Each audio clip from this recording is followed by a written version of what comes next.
Happy Tuesday. Here is your weekly update for the week of November 8th through the 15th. We had 67 new listings this last week. 15 homes came back on the market, 83 price reductions, and 4 price increases. We actually had 10 contingent sales this last week, 103 pending sales. 23 of those were on the market for 7 days or less, 16 for 8 to 15 days, 19 for 16 to 30 days, 12 for 31 to 45 days, and 33 of those pending sales were on the market for more than 45 days. 51 closed sales this last week. 17 of those were on the market for 7 days or less, 12 for 8 to 15 days, 8 for 16 to 30 days, 7 for 31 to 45 days, and 7 were on the market for more than 45 days. 23 of the closed sales sold for less than 100% of their original list price. 12 sold at 100% and 16 sold above asking. So that's actually the closest we've seen in quite some time to the homes selling around 100%.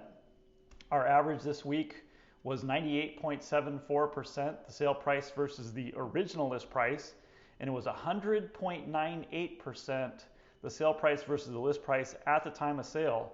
So that number has shrunk. Remember, we've been sitting closer to 4%. The difference between the original list price, sale price versus the sale price and list price at the time of sale. So that number shrunk this last week. What also shrunk, but only slightly, was inventory. We're at 580, 616 including condos. We did gain a little bit of condo inventory. There were 5 new listings over $1 million, 8 pending sales, and 4 closed sales. The most active price range for pending sales was the 450 to 550. And for closed sales, it was the 400 to 500 range. So where do we stand compared to 2021? This week last year, we were at 275 homes, 300 including condos. So we actually are now at double the inventory that we had a year ago. We're at 205%. There were 58 new listings this week last year, so we're at 116%. 171 closed sales, so we're at 60%. And pending sales, and 116 closed sales, so we're actually at 44%.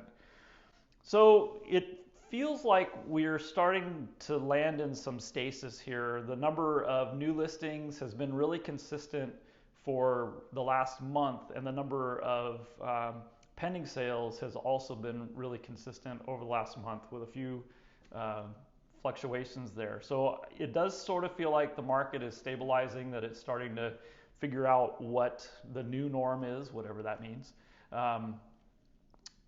This is despite the fact that we saw the fewest closed sales that we've seen all year, but everything else seems to be sort of stabilizing. So a lot of information out there, a lot of questions. Feel free to reach out with those questions if you have any. Otherwise, have a great week, and we'll see you soon.